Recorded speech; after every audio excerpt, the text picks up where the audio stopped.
고린도전서 15장 12절부터 22절 말씀 우리 한 절씩 교독하겠습니다. 신약성경 282쪽입니다.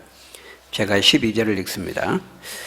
그리스도께서 죽은 자 가운데서 다시 살아나셨다 전파되었거늘 너희 중에서 어떤 사람들은 어찌하여 죽은 자 가운데서 부활이 없다 하느냐.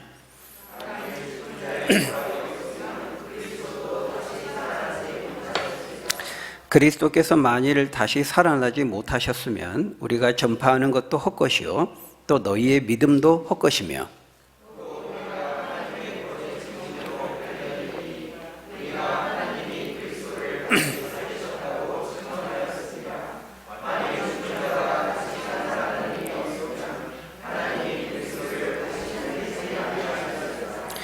만일 죽은 자가 다시 살아나는 일이 없으면 그리스도도 다시 살아나신 일이 없었을 터이요.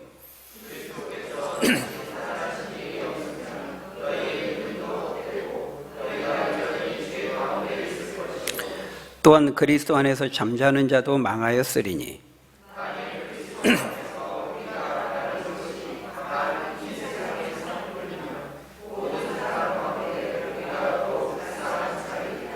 그러나 이제 그리스도께서 죽은 자 가운데서 다시 살아나사 잠자는 자들의 첫 열매가 되셨도다.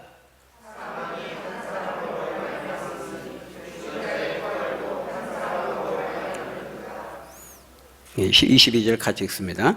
아담 안에서 모든 사람이 죽은 것 같이 그리스도 안에서 모든 사람이 삶을 얻으리라. 아멘. 여러 우리 학문 분야 가운데요, 미래학이라는 게 있습니다. 미래학, 미래에 대해서 예측하고 연구하는 그런 학문이죠.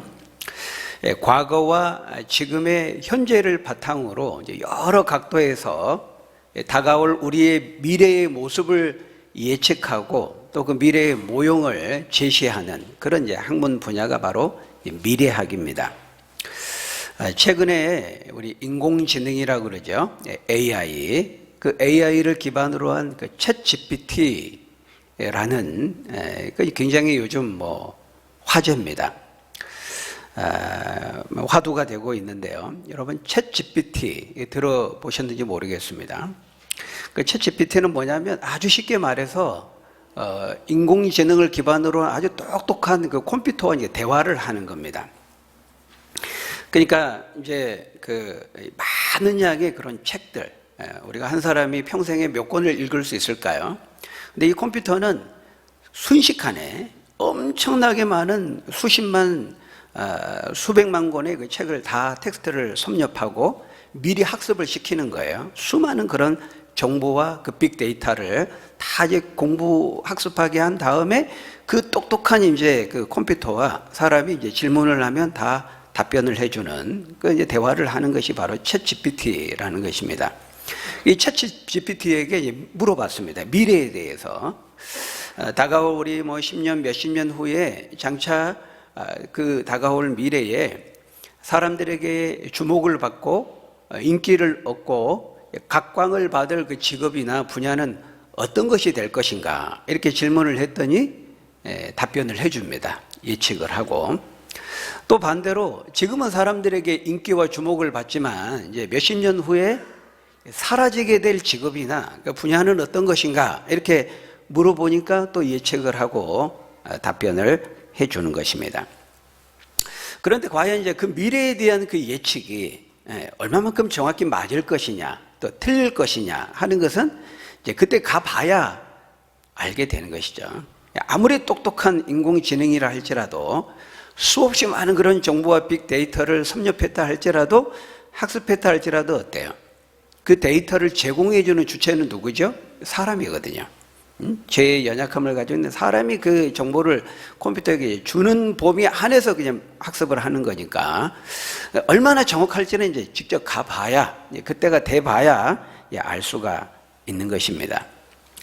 여러분 오늘 본문은 우리가 지난주에 이어서 우리가 이 부활에 대해서 살펴보고 있는데요. 어떤 점에서 우리는 지금 최첨단의 그 미래학에 대해서 지금 살펴보고 있는 겁니다. 지금 오늘 본문을 통해서 여러분, 성경은요, 미래학의 바이블입니다. 성경에 있는 모든 것들이 다 예언에 대해서 말씀하고 있거든요. 그것도 성경은 겨우 뭐 10년, 20년, 몇십 년 후에 일을 예측하는 그 정도 수준이 아닙니다. 우리가 어떻습니까? 사실은 우리가 1시간 후의 일도 예측하기가 쉬운 게 아니에요.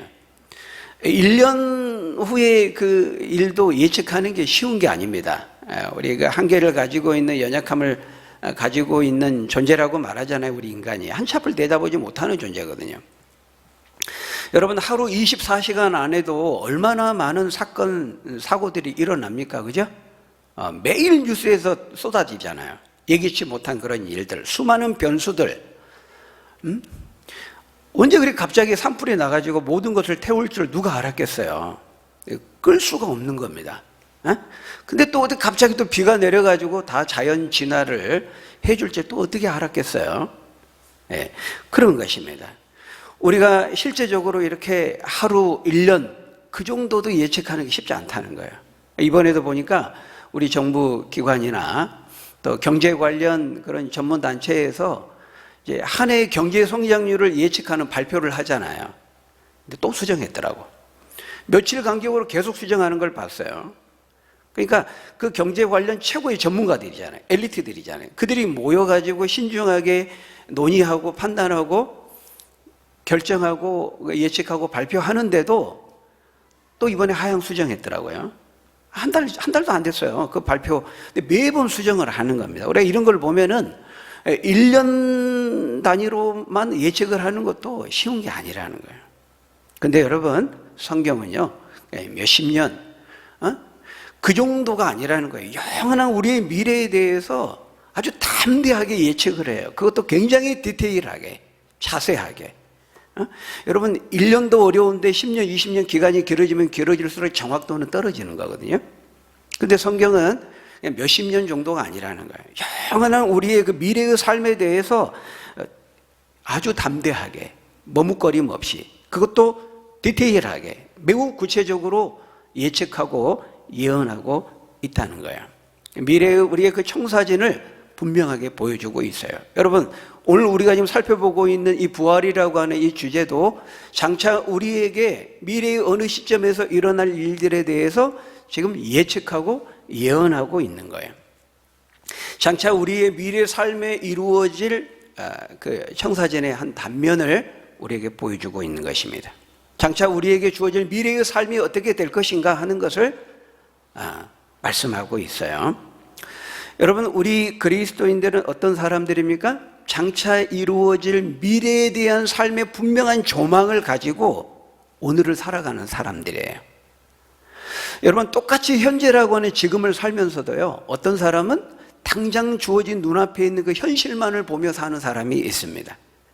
반면에 어떤 사람은 미래에 대한 조망을 가지고 인생의 큰 그림을 그리면서 또 그것을, 그 미래의 어떤 날들을 꿈꾸면서 그것을 비전으로 삼으면서 오늘을 살아가는 사람이 있어요. 여러분, 우리 하나님 믿는 사람들은 당연히 후자의 삶이 되어야 되는 것입니다. 우리는 눈앞에 있는 것만을 바라보며 사는 자들이 아니에요. 고린도후서 4장 18절에 뭐라고 말씀합니까? 우리가 주목하는 것은 우리 눈에 보이는 것이 아니에요. 눈앞에 있는 현실만이 아니요, 보이지 않는 것이니, 보이는 것은 잠깐이요, 보이지 않는 것은 영원함이니라. 우리는 그 영원한, 보이지 않지만 분명히 있는 그 미래의 어떤 것들을 소망하면서 바라보면서 살아가는 사람들이라는 거예요. 당장 눈앞에 있는 나무만 보고 큰 숲을 보지 못하는 잘못을 범해서는 안 된다는 것입니다. 근데 우리가 읽은 오늘 본문에 보니까요, 고린도 교회 안에 그런 사람들이 있었던 거예요. 12절에 보니까요, 12절, 그리스도께서 죽은 자 가운데서 다시 살아나셨다고 분명하게 되었거늘 너희 중에서 어떤 사람들은 어찌하여 죽은 자 가운데서 부활이 없다 하느냐. 고린도 교인 중에 부활을 의심하고 죽은 자가 다시 살아나는 그런 일은 불가능하다, 그렇게 생각한 사람들이 있었던 것입니다. 여러분, 19절에서도요, 만일 우리 그리스도 안에서 우리가 바라는 것이 다만 이 세상의 삶뿐이면 모든 사람 가운데 우리가 더욱 불쌍한 자이리라. 이렇게 말씀하는 것처럼 사람이 이 세상에서 그냥 한평생 짧게 살다가 끝나는 거지, 죽으면 그것으로 끝나는 거지, 무슨 사후세계가 있고 내세가 있고 무슨 부활이 있고 부활해서 또 다른 삶이 있고 뭐 천국과 지옥이 있느냐, 말도 안 된다. 그런 건 없다. 이 세상의 삶뿐이다. 이렇게 생각하는 사람들이 있었던 거예요. 여러분, 이렇게 생각하는 사람하고 이 세상의 삶이 전부다, 이 세상의 삶뿐이다, 이렇게 생각하는 사람하고 히브리서 9장 27절에서 말씀하는 것처럼 한 번 죽는 것은 사람에게 정해졌지만 그것으로 끝나지 않고 그 후에는 또 다른 삶이 있다는 것을 믿는 사람하고 여러분 어떨까요? 지금 현재를 살아가는 삶이 똑같을까요? 절대로 똑같을 수 없습니다. 그래서요, 여러분, 미래를 어떻게 보느냐, 종말을 어떻게 보느냐 하는 것은요, 지금 나의 이 현재의 삶에 깊은 영향을 미치는 거예요. 근데 여러분, 오늘 우리가 살아가는 시대는 어떻습니까? 사람들로 하여금 멀리 보지 못하게 해요. 그걸 허용하지 않아요. 당장 눈앞에 있는 현실에, 그 현실에 있는 것만을 보도록 강요하죠. 멀리 보지 못하게 합니다.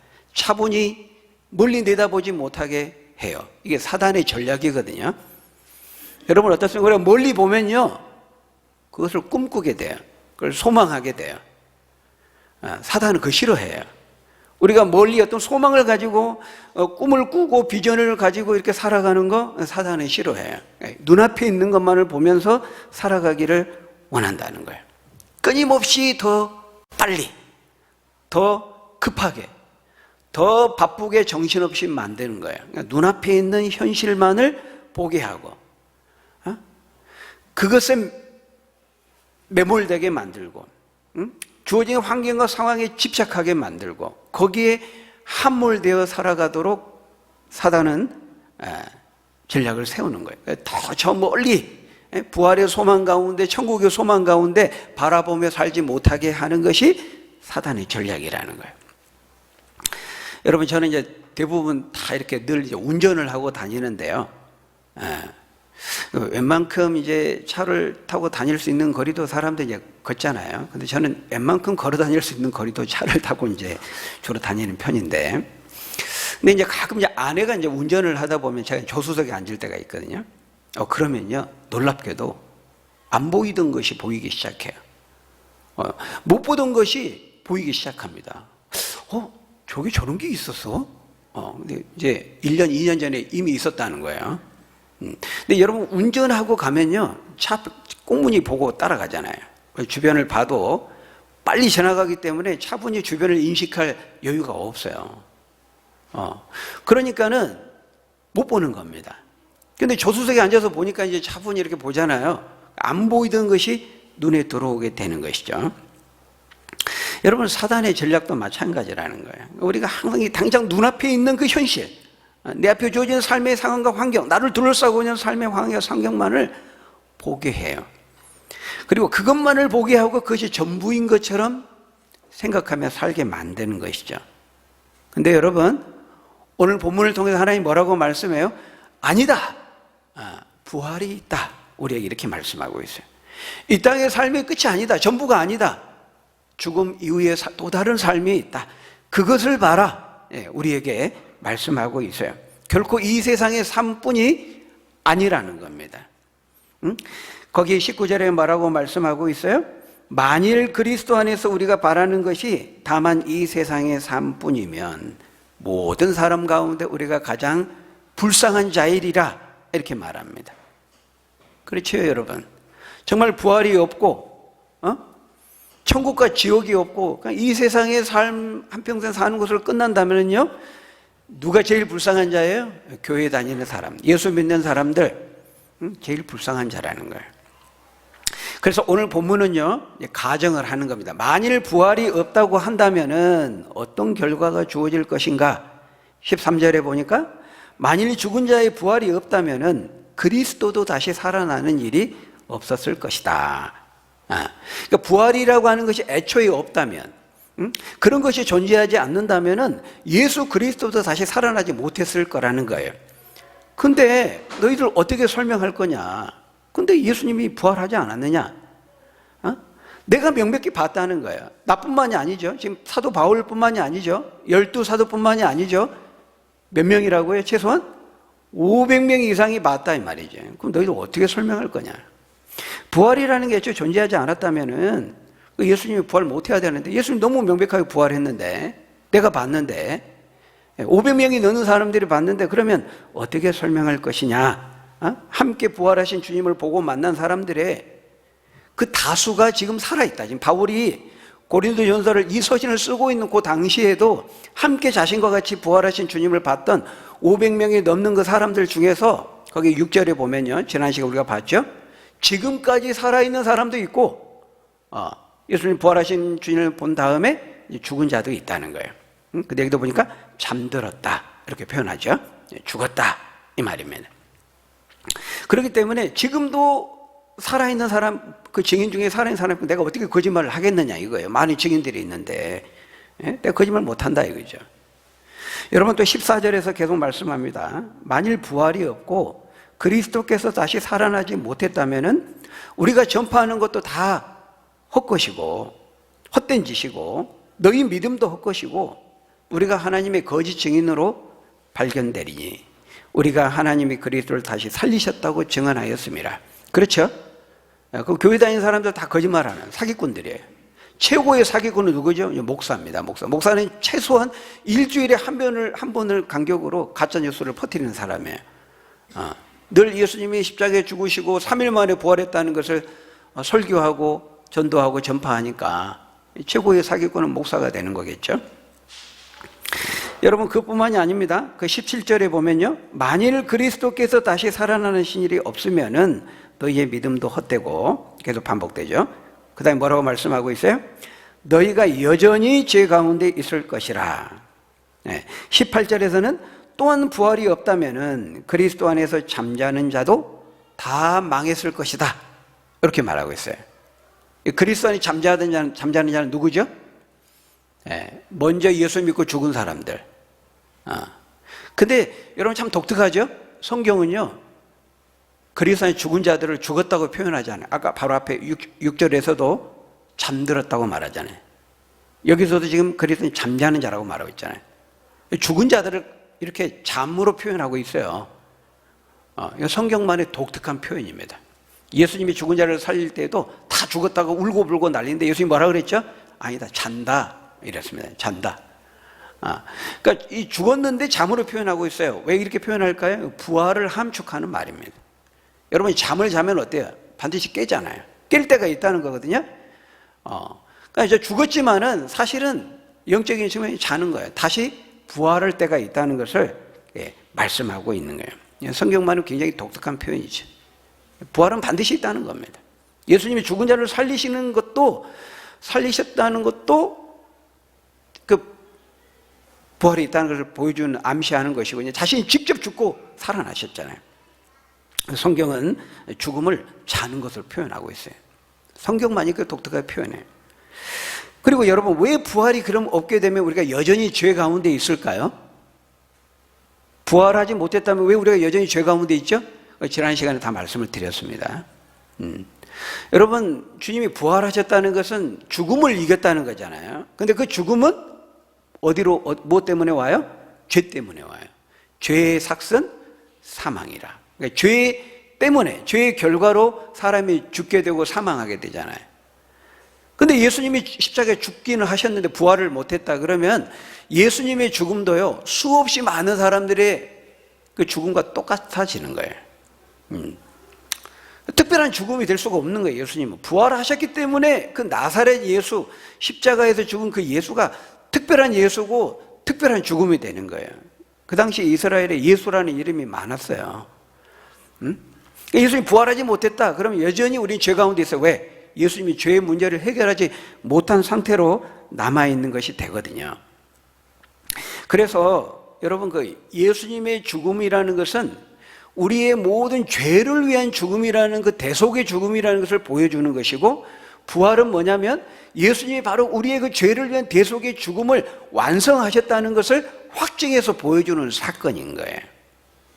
그래서 로마서 4장 25절에 이렇게 말씀합니다. 우리 같이 한번 읽어볼까요? 시작. 예수는 우리가 범죄한 것 때문에 내줌이 되고 살아나셨느니라. 여기 보면은 내줌이 됐다. 십자가에 그 생명을 내어주셨다 이 말이에요. 죽으셨다는 거예요. 왜 죽으셨다는 거예요? 우리가 범죄한 우리의 죄 때문에. 예수님이 십자가에 죽으신 것은 어제 지난주 중간에 본문에도 나왔었지만은 우리의 죄를 위해서 죽으신 거예요. 그 대속의 죽음이라고 말하죠. 우리의 죄를 대신 속하기 위해서 그걸 대속이에요. 그러니까 예수님이 십자가에 죽으신 것은 우리의 죄를 위해서 죽으신 것이고 부활은 뭐냐? 바로 우리의 그 죄를 위한 죽음을 확실하게 이루셔서 우리를 의롭게 하셨다고 하는 확정적인 사건이라는 겁니다. 그것이 부활이라는 거예요. 그러니까 만약에 부활하지 못하면 여전히 죄의 문제를 해결하지 못한 상태로 남아있는 것이 되는 거예요. 그래서 여전히 부활하지 못했다면, 만일 부활하지 못했다면 우리가 여전히 죄 가운데 있다 이렇게 말하는 것이죠. 그래서 여러분, 우리가 이 구원에 이르는 믿음이라고 할 때, 앞 시간에도 말씀드렸습니다마는 우리가 예수님을 믿는다고 할 때 예수님의 뭘 믿는 거라고요? 예수님의 십자가의 죽으심과 부활을 믿는 거예요. 그것이 복음이에요. 복음을 구성하는 핵심적인 두 내용, 두 기둥이 뭐라 그랬죠? 십자가에서 죽으시고 3일 만에 부활하신 거예요. 우리가 누구에게든지 어디에서든지 복음을 전할 때에는 반드시 이 얘기를 해야 돼요. 예수님이 우리를 위해서 십자가에 죽으셨고 부활하셨다. 요게 빠지면은 복음의 핵심이 빠진 거예요. 예수님 믿으면 뭐 좋아요, 평안해요, 잘 살아요, 사업도 잘 될 수 있어요, 우리의 질병이 치료될 수도 있어요. 이런 것들은 다 주변적인 것들이에요. 그걸 전하면 안 되고, 그러면 그래요? 그럼 교회 한번 나가볼까? 나올 수는 있어요. 근데 나와서 그 사람이 십자가에 죽으시고 나를 위해 부활하신 그거를 듣고 그거를 믿어야 구원을 얻는 것이지, 그렇게 해서 교회 왔다 가서 10년, 20년 다녀도 구원 못 받습니다. 앞에서 살펴봤어요. 분명히 그것을 믿어야 구원을 얻는다 그랬잖아요. 오래 봤어요. 우리 종료주일 때 봤군요.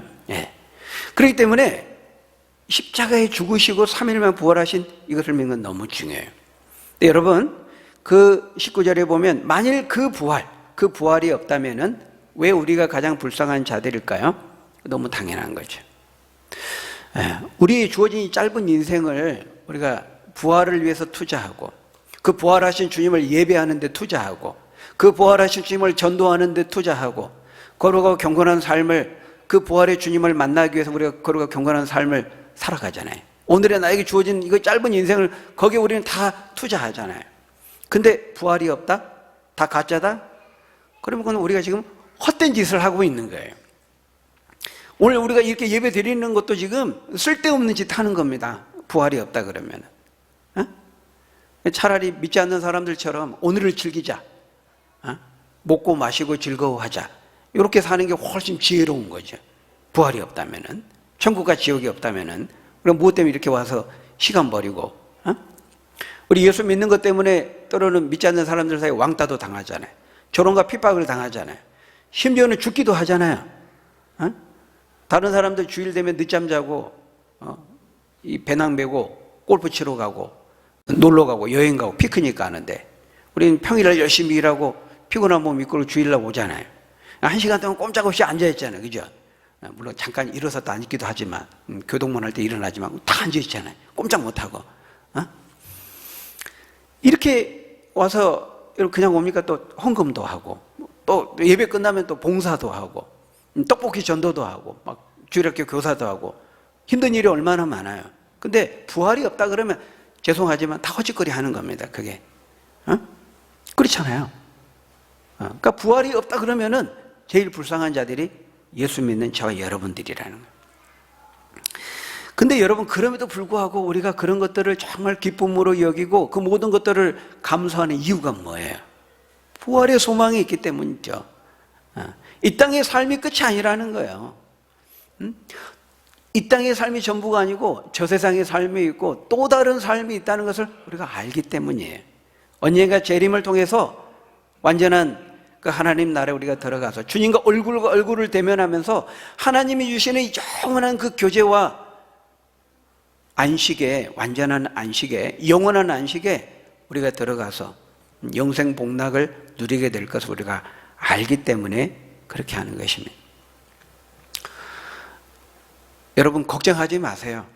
지금 바울이 만일 부활이 없다면 우리가 제일 불쌍한 자가 될 것이지만 바울은 뭐라고 말하고 있어요? 걱정하지 마라. 부활은 확실히 있기 때문에 너희들은 최고로 행복한 자들이다. 그걸 말하고 있는 거예요. 뭐 걱정 안 하셔도 돼요. 여러분 세상에 미지않은 사람들은요 이 소망이 없어요. 그러니까 당장 주어진 현실에 충실하면서 당장 주어진 현실만을 바라보면서 살지만 우리는 그들이 보지 못하는 것들을 보면서 살아요. 믿음은 바라는 것들의 실상이요 보지 못하는 것들의 증거니라. 우리 보지 못하는 것들을 바라보며 살아가는 자들이에요. 여러분 눈앞에 있는 현실의 것을 우리가 무시해서는 안 돼요. 중요하죠. 근데 나무만 보고 숲을 보지 못하면 안 된다는 거예요. 더 멀리 봐야 돼. 여러분 인생도 그렇고요 기업도 그렇고요 나라도 그렇고요 당장 주어진 현실만을 보고 거기에 안주하고 그것만을 바라보고 멀리 보지 못하면 망하게 되는 겁니다. 인생도 기업도 나라도 마찬가지예요. 그래서 그 역사에서 배우잖아요.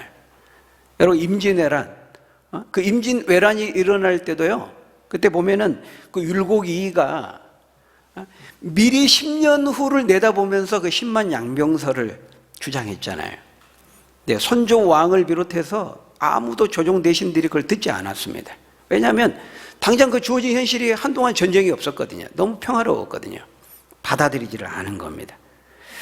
여러분 그 김장생이라고 하는 분이 쓴 그 율곡집의 행장 부분에 보면 이렇게 기록되어 있어요. 제가 한번 읽어보겠습니다.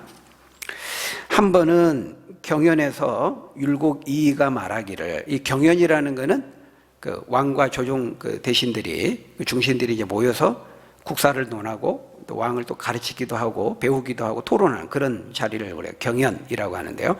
한 번은 경연에서 율곡이이가 말하기를 미리 10만 명을 양성하여 급한 일이 있을 때 대비하십시오. 그렇지 않으면 10년을 지나지 아니하여 토담이 무너지는 화가 있을 것입니다 하니 정승, 영의정 유성룡이 말하기를 아무 일 없이 군대를 양성하는 것은 화근을 만드는 것입니다 하였다. 그때의 난리가 없은 지가 오래되어서 편안한 것만 좋아하여서 경연에 있던 신하들이 모두 율곡 선생이 잘못한 것이다 하니 선생이 나와서 유성룡에게 말하기를 나라 형세가 위태하기가 달걀을 쌓아 놓은 것 같은데 선비들은 그 지식인들이라고 하는 사람들은 이때 어떻게 할 것을 모르니 다른 사람들이야 진실로 기대할 것이 없지만 어찌 그대가 이러한 말을 하는가 하였다. 임진왜란이 일어난 후에 정성 유성룡이 조정에서 말하기를 지금 와서 보면 율곡은 참으로 성인이다. 만약 그때 그 말대로 하였으면 나라 일이 어찌 이렇게 되었겠는가. 또 그가 전후로 계획한 것이 어떤 사람은 잘못이라고 하였지만 지금 보면 모두 꼭꼭 들어맞아서 참으로 따라갈 수가 없으니 만약 율곡이 살아있다면 반드시 능히 오늘날을 타개할 방법이 있었을 것이다 하였다. 탄식하면서 나중에 유성룡이 그렇게 말했다는 거예요. 그때 율곡이의 말을 들었어야 됐는데 그렇다면 오늘의 이런 변론과 변고를 맞이하지 않을 터인데 탄식하며 후회했다는 거예요. 여러분 그렇습니다. 그러니까 주어진 현실만을 보며 살아가는 사람은 나중에 어느 때가 되면은 그것을 후회하고 탄식하고 뒤늦게 그렇게 후회하는 인생이 될 수밖에 없다는 거예요. 이게 율곡이가 딱 그 1583년 임진왜란이 일어나기 딱 10년 전에 했던 말이거든요. 지금부터 10년 동안 군사를 10만 명을 양성을 해야 된다는 거예요. 이 평화로울 때. 근데 선조 임금을 비롯해서 신하들은요, 지금 주어진 현실을 보고, 지금 이렇게 평안하고 좋은데, 여러분 똑같아요. 구약에 보면은 그 바벨론 침략 받기 전에 하나님이 예레미야 손을 통해서 그렇게 말했거든요. 지금 샬롬 하고 있을 때가 아니다. 평강의 때가 아니다. 너희들 회개하지 않으면 바벨론의 침략을 받고 포로가 될 것이다. 무슨 소리 하느냐? 이렇게 평화로운 때, 샬롬의 때에 거짓 선지자들은 야 그런 소리 듣지 마. 허튼 소리야. 하나님이 나에게 완전한 평강을 주신다고 말씀했다. 백성들은 누구 말 듣기 좋아하죠? 지금도 마찬가지입니다. 지금도 응? 진짜 평화를 원하는 자는 전쟁을 대비하라 그랬잖아요. 근데요, 여러분 전쟁을 대비하고 군수물자를 구입하고 하는 것은 거의 밑빠진 독에 물볶이거든요. 당장 보면 지금 쓸 데가 여기 많은데 지금 전쟁이 일어나지도 않아요. 지금 10년, 70년, 100년, 200년 동안 전쟁이 안 일어나는데 낭비로 보는 겁니다. 그러나 이제 이거를 잘 대비하면서 군대에다 투자하는 거는 뭐예요? 안 쓰기 위해서 투자하는 겁니다. 그죠? 그걸 쓰면 안 돼요. 쓸 일이 없게 만들기 위해서 투자를 하는 거예요. 완벽하게 준비가 돼야 두려워서 침략을 못 하거든요. 쓸 일이 없게 만들기 위해서 많이 투자를 하는 겁니다. 평화를 원하는 전쟁을 대비하는 이 지혜죠. 여러분 나라도 그렇지만 기업도 마찬가지입니다. 오늘 당장 좀 장사가 잘 되고 기업이 잘 된다고 해서 내일도 3년 후도 5년 후도 그러는 법이 없는 거예요. 근데 지금 현실만을 안주해서 미래를 내다보지 못하고 투자하지 않고 준비하지 않고 대비하지 않는 기업은 망하게 돼요. 여러분 역사를 보면요, 기업의 역사를 보면 한때 정말 잘 나가던 기업이 현실에 안주해서 미래를 내다보지 못해서 그 잘 나가던 굴지의 기업들이 망한 기업들이 많이 있습니다. 그래서 정말 지혜로운 사업가는, 오너는 미래를 내다보고 오늘을 투자하는 거예요. 여러분 기업도 그렇지만 우리 인생도 마찬가지입니다. 우리 인생이 얼마나 짧습니까? 짧으니 한평생 사는 거잖아요. 이 땅에서는. 여러분 어떻습니까? 우리 인생도 고민해야 되지 않겠어요? 내 인생의 미래가 어떻게 될지 생각해 봐야 되지 않겠어요? 그런 점에서 내 인생의 미래를 내가 지금 오늘 어디에 지금 무엇을 위해 투자해야 될지 여러분 고민해야 되지 않을까요? 하나님은 오늘 본문을 통해 우리에게 말씀하고 있어요. 부활이 있다는 것을 명심해라. 부활이 있다는 것을 기억해라. 하나님이 정하신 미래의 어느 날에 우리가 반드시 부활하게 된다는 사실을 말씀하고 있어요. 바울은 지금 그 부활을 믿지 못하고 있는 자들을 안타까운 마음으로 그들을 향해 권면하고 있는 것입니다. 그리스도께서 분명히 죽은 자 가운데서 다시 살아나셨거늘 너희 중에서 어떤 사람들은 어찌하여 부활이 없다고 하느냐. 이 명백하고 확실한 것을 왜 믿지 못하느냐 책망하는 것입니다. 여러분 바라기는 저와 여러분 모두가 한 사람도 빠짐없이 이 부활의 영광에 참여할 수 있기를 바랍니다. 여러분 주변의 세상의 사람들이 어떻게 말할지라도 흔들리지 마시기 바랍니다. 여러분 미래의 삶과 오늘 현재의 삶은 깊이 맞물려 있어요. 밀접하게 연관되어 있어요. 미래를 어떻게 보느냐, 종말을 어떻게 보느냐, 현재의 나의 삶의 태도와 현재의 삶을 결정하는 것입니다. 동시에 나의 현재의 삶의 태도와 관점은 나의 미래를 결정하는 거예요. 지금 현재의 나의 삶은요, 내가 과거에 뿌린 씨앗의 열매입니다. 동시에 내가 지금 뿌린 현재의 씨앗의 그 열매는 나중에 미래에 얻게 되는 거예요. 과거와 현재가 밀접하게 관련되어 있는 것처럼 나의 현재와 미래도 밀접하게 관련되어 있는 거예요. 지금 여러분들이 예수 그리스도를 믿고 부활의 소망 가운데 살아간다면 장차 미래의 어느 때에 그 부활의 영광과 기쁨에 참여하게 될 거예요. 오늘 예수님께서 사망의 권세를 이기시고 승리하신 것처럼 여러분들 그 승리의 기쁨에 참여하게 될 것입니다. 여러분 어떤 순간에도 세상이 뭐라 하더라도 이 부활의 소망을 꼭 간직하시고 눈에 보이는 것만을 보지 마시고 멀리 내다보시고 지금 당장 우리 앞에 누워진 삶의 현실이 아무리 나를 힘들고 어렵게 만들지라도 절대로 낙심하지 마시고 부활의 소망을 가지고 그 승리의 확신과 소망을 가지고 오늘을 살아가는 저와 여러분들이 다 되시기를 예수님의 이름으로 간절히 축원합니다. 기도하겠습니다. 아버지 하나님 감사합니다. 늘 우리는 아둔하고 어리석어서 늘 눈앞에 있는 현실만을 바라보고 그것에 매몰되고 함몰되고 그것에 집착하며 살아갈 때가 많습니다.